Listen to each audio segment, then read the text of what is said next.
hĺbkový audit Slovenského národného múzea a Slovenskej národnej galérie. Inak už keď sme pri tej Slovenskej národnej galérii, tak dnes k nám príde riaditeľka, pani Kusa, pretože minulý týždeň v Benátkach sa konala taká zvláštna akcia s podporou teda peňazí z Ministerstva kultúry, teda zo štátnych peňazí, na ktoré prispievate mimochodom aj vy všetci, vrátane nás.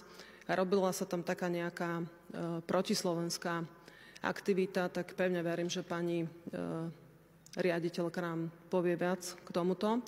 Vyčlenilo sa na to 200 000 eur, ktoré sa majú čerpať od apríla do novembra tohto roka. Takže ak tam bola porušená ústava, tak zrejme sa nedovyčerpávajú tieto financie, aby sme teda predišli iným nejakým protislovenským aktivitám.